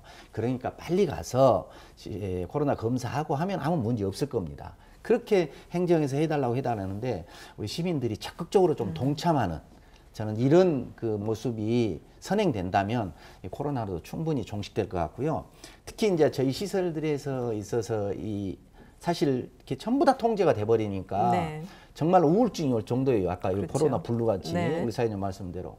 그래서 우리 어르신들 그 생활하면서 짜증도 나고 막 이런 거 많이 발산을 합니다. 근데 저걸 어떻게 우리가 저 어르신들의 우울증을 해소드릴까 생각해 봤거든요. 근데 갇혀 있는 것을 풀어주는 것밖에 없어요. 네. 그래서 저는 저희 집은 개인적으로 이렇게 했어요. 1대1 드라이브. 요양보호사 한 분을 모시고 바람쐬로 1대1 드라이브를 시킵니다. 이렇게 나가서. 그리고 한 바퀴 이렇게 한두 시간 쭉 돌고 오면 너무 좋아라 그러더라고요. 네. 하루아침에는 다는 안 되지만 이렇게 점진적으로 한 명씩 이렇게 오전 오후 나눠서 이렇게 하다 보니까 너무 좋은 프로그램입니다. 아마 전국에서 아무도 안 하는 프로그램일 겁니다. 이런 프로그램을 새로 만들어서 이렇게 진행을 하고 아마 이런 다양한 프로그램들이 서로 간에 이렇게 개발을 해서 또 공유해서 그런 분야 대처해 나가면 충분히 그것도 대처 가능하리라 생각합니다. 네. 김선유 교수께서도 한 말씀 해주시죠. 심리적인 어떤 치료 방안이 네, 있다면. 그 코로나 바이러스 또 플러스 블루 말만 들어도 진짜 우울합니다. 네. 네, 저도 상당히 우울한데 곧 노인 연령이 합류될. 네, 근데 노인분들은 이제 굉장히 우울하실 거예요. 제가 정신건강학자는 아닙니다만, 예, 이번 사태를 맞아서 이제 곰곰이 생각을 해보니 그래도 뾰족한 방법은 없습니다만 그래도 인간한테는 인간만이 가지고 있는 그 공감 능력이라는 게 있잖아요. 그래서 조금 자중해서 본인을 이 시간에 한번 되돌아보고 하는 시간을 또 가지는 것도 중요할 것 같아요. 그래서 내가 힘들지만 지금 상황이 우리 힘든 시간들을 많이 살아오셨어요. 우리 그 노인분들이. 그래서 그 힘든 것을 어떻게 뚫고 잘 여기까지 왔나를 한번 적어보는 거죠. 나의 강점들, 나의 역량들을 쭉 적어보면서 미래에도 또 좀 더 힘을 갖고 살 수 있는 에너지가 만들어지지 않을까라는 생각을 합니다. 네. 자, 노인 건강 복지와 관련한 다양한 얘기를 나눴습니다. 마무리 말씀으로 못하신 얘기들이 있으시면 해주시고 시민 여러분께 당부도 좋습니다. 또 심리적으로 도움이 된다는 얘기가 있다면 해주셔도 좋겠습니다. 먼저 류성봉 관장께서 마무리 말씀해 주시겠습니다. 네, 아까 이제 앞에 좀 하고 싶었던 말씀인데요. 노인 연령 상향은 거스를 수 없는 대세라고 이렇게 봐집니다. 노인 연령을 상향하다 보면 김선유 교수께서도 말씀하셨듯이 기초연금 재정이 감소되고 생산 인구가 증가된다라고 하는 부분인데 과연 이 생산 인구 증가를 어떻게 가져올 것인가라고 하는 부분이 굉장한 핵심이라고 볼 수 있습니다. 우리나라에서 적용하는 노인 65세 기준이라고 하는 것은 법적 근거는 없습니다. 65세를 노인으로 한다 이런 법적 근거는 없지만 이 대체적으로 정책이 65세를 기준으로 시행이 되고 있기 때문에 이에 대한 변화를 가져와야 되는데 기업의 정년은 60세입니다. 어느 기업이나 대부분 정년이 60세로 되어 있고 국민연금 수급 연령 62세에 해당되고 기초연금은 65세입니다. 자, 이런 부분을 70세까지 어떻게 연장할 것이냐라고 하는 부분은 지금 이 세대에 들어있는 분들에게 모두 해당되는 것들인데 그분들을 일자리로 엮어내지 않는다라고 하면 하나만한 일이 될 수밖에 없는 부분들이거든요. 그래서 70세 이상으로 노인을 규정한다라고 하는 그 의미 속에는 70세까지를 근로자로 본다라고 하는 부분들을 강력하게 이렇게 우리가 규정을 해둬야 되는 부분들이고, 그렇다면 기여부 정년을 70세로 과연 연장시킬 수 있을 것인가? 쉽지는 않습니다. 우리 60세 이상이 되면 신체적으로 활동량이 줄어들고, 그러다 보니까 인력 시장에서 효과를 볼 수가 없는 부분들이 많이 있습니다. 그래서 60에서 65세, 66세, 70세 이 구간을 단계별로 좀 적용을 해서 주당 근로시간은 40시간에서 30시간으로, 30시간에서 20시간으로 이렇게 잡 쉐어링을 해서 이분들에게 급여가 주어지는 부분들이 최저임금에서 뭐 20시간이면 월 100만 원 정도 소득을 보장한다든지 이런 식으로 해서 노인 일자리를 만들어내지 않는다라고 하면 정말 노인 연령 상향으로 인한 그 이후의 빈곤층의 발생은 불보듯 뻔하다고 이렇게 볼 수 있겠습니다. 이 부분이 좀 노인 일자리에 초점이 좀 많이 맞춰지면 좋겠습니다. 네.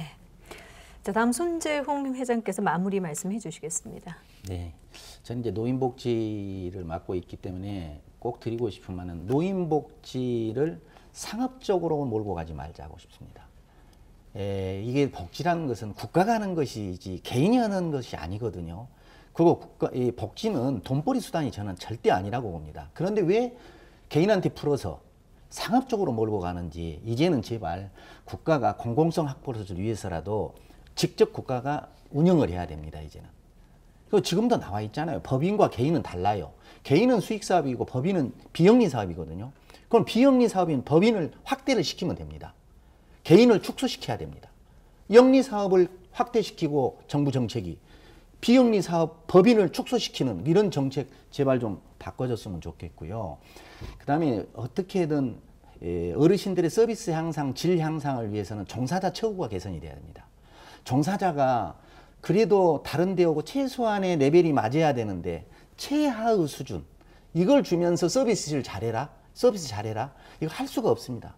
그래서 제발 종사자 처우 개선을 위해서 좀 정부가 신경을 써서 노노 케어가 되지 않도록 노인이 노인 돌보는 이런 시대가 되면 안 됩니다. 젊은 사람들이 돌볼 수 있는 그런 시스템이 되도록 만들어 주었고요. 그리고 이렇게 진정한 복지를 하는 정말 자기 재산을 다 사회에 기부하면서 하는 이런 진정한 복지가의 가치가 이 사회에서 높이 평가돼야 됩니다. 그런데 그 자치가 저쪽 진흙탕 속에다 묻어놓고요. 어느 누구도 그 가치에 대해서 인정을 해주지 않아요. 홍보도 해주지 않고 그걸 뭐 대접받으려는 건 아닙니다. 사회가 공정한 사회, 밝은 사회가 되기 위해서는 정말 선한 일, 착한 일을 한 사람이 박수받는 사회가 돼야 되거든요. 그런데 선한 사람이 오히려 매맞는 사회가 안 된다는 거죠. 그래서 제발 국가에서도 정말 선하고 착한 그 사회복지 법인을 하는 사람들에게 그 가치에 대해서만큼은 충분하게 이 국민들이 공감하고 높이 평가할 수 있는 선진국과 같은 그런 홍보 전략이랄지 시스템이랄지 이런 것을 갖추어서 전 국민에게 이렇게 알려줬으면 하는 마음 간절합니다. 네. 다음 김선료 교수께서 마무리 말씀해 주시겠습니다. 네네. 저는 세대와의 상생에 대해서 말씀을 짧게 드리고 싶은데요. 한국은 이제 2025년 내지 26년에 그 노인 65세 이상의 인구가 20%를 초과하는 초고령 사회로 진입할 걸로 예상을 하고 있습니다. 근데 이건 무슨 의미인가 보면 더 이상 노인이 소수가 아닌 이제 다수 자리에 위치하게 되는데 저출산의 영향과 더불어서 이제 국가 경쟁력이 상당히 약화되고 있죠. 그래서 젊은 세대의 노인 부양 부담이 점점 더 커지고 있어서 그 갈등 또한 갭이 클 걸로 예상을 하고 있는데 한편으로는 노인의 이 집단화 증가로 인해서 다수의 목소리가 다소 커질 수도 있다는 그런 우려의 목소리도 있지만 세대 간 갈등을 줄이고 상생하기 위해서는 산업화 시대의 그 주인공이었죠. 네, 우리 신노인들의 어떤 성숙한 지혜를 담아서 또 토의와 토론을 통한 같이 살 수 있는 세대가 이걸 조성하는 게 중요하겠다라고 말씀드리겠습니다. 네. 마지막으로 신일영 사무처장께서 마무리 말씀해 주시겠습니다. 네. 제가 그 요양보호사 이제 직무교육이라든지 자격증방 강의를 많이 하면서 저도 비슷한 이야기를 합니다. 지금 노인 문제를 해결할 수 있는 상황이 어렵습니다. 왜냐하면 이미 노인이 돼버렸기 때문에 노인을 변화시키는 거는 좀 쉽지가 않죠. 그러면 그 이제 앞으로의 노인 세대에 들어올 수 있는 세대가 얼마만큼 젊은 사람들과 교차점을 가지고 가치관을 소통을 하느냐에 따라서 이 복지 문제가 오히려 해결이 될 수 있는 상황이 될 수 있는데, 그래서 저는 이제 이렇게 표현을 합니다. 예전 노인분들 같은 경우는 내가 열심히 고생을 했기 때문에 니네들이 와서 손을 좀 잡아달라고 하는 경우들이 되게 많아요, 경향들이. 근데 이제는 그렇게 하시면 안 된다고 저는 조금 강의를 해드리죠. 내가 준비가 돼 있어서 함께 하자라고 해야 젊은 층이, 안 그래도 노인 포배 현상들이 굉장히 많기 때문에 다가오질 않습니다. 그러면 먼저 내가 그들하고 공감할 수 있으려면 일단 기본적으로 인터넷, 그죠? 스마트폰, 그들과 소통할 수 있는 어떤 수준이 돼야 되기 때문에 이런 역량들을 강화해서 노인으로 넘어가야 된다고 저도 보통 강의 때 표현을 합니다. 뭐 다 공감은 하시더라고요. 그리고 이제 제가 마지막으로 말씀드리고 싶은 거는 지금 현재 전 세계적으로 노인 복지 트렌드 자체가 복지만 따로 가는 게 아니라 보건과 함께 가는 트렌드입니다. 그래서 계속 똑같은 말씀을 드리지만 이 에이징 인 플레이스라는 개념을 굉장히 실현을 시키려고 해요. 다른 나라들도 보면 저희도 커뮤니티 케어 사업이라는 게 이제 일본의 커뮤니티 케어 사업을 저희가 이제 좋다고 생각해서 저희도 제도화하려고 많이 노력을 하고 2020년도부터 지금 저희 광주 같은 경우 서구에서 시행을 하고 있습니다. 그런데 이 사업의 포커스는 보건이죠. 복지는 이미 인프라가 있기 때문에 괜찮습니다. 근데 이 보건 쪽, 의료 쪽과 협의가 이 3년 정도의 그 난상 토론에서도 아직도 해결이 안 되는 부분이죠. 대한민국의 의료법의 스펙트럼이 굉장히 넓습니다. 다른 나라보다. 일례로 지금 노인복지관에서 원래 무료로 물리치료라든지 재활 서비스를 제공할 수 있게 노인복지법에서는 정비가 돼 있어요. 그런데 이 부분이 실제로 재활 서비스라든지 물리치료 서비스를 제공을 했을 때 의료법이 위반이 되냐 안 되냐, 될 가능성이 굉장히 큽니다. 실제로 소송도 몇 건이 있었어요. 최근은 아니고 이제 한 5년 정도 됐나 제가 사례 찾아보니까 보건복지부에서는 보건과 복지부를 같이 관장하고 있음에도 노인복지법이 이상했기 때문에 우리 법에는 문제가 없다. 그런데 소송에서 졌거든요. 그럼 저희 이제 커뮤니티 케어 사업이 되려면 말 그대로 원격 진료라든지 이런 부분들이 해소가 돼야 되는데 이게 어느 선까지 의료 쪽에서 협조가 될 거냐. 그리고 1차 로컬 중심으로 들어가 줘야지 이 커뮤니티 케어 사업이라는 것이 이제 실현이 될 수 있는데 우리나라는 일단은 로컬은 나눠져 있지만 1차 로컬 개념이 굉장히 사람들이 이제 잘 인식을 못하기 때문에 2차, 3차로 바로 가는 경우들이 있죠. 그래서 이런 부분들을 좀 풀어내야 이제 광주 같은 경우도 좀 성공적인 보건과 복지가 결합된 신노인 복지의 사업이 이제 정착이 될 수 있을 것 같고요. 마지막으로는 아까 이제 저희 회장님께서도 말씀하셨겠지만 공공과 민간의 역할은 분명히 다릅니다.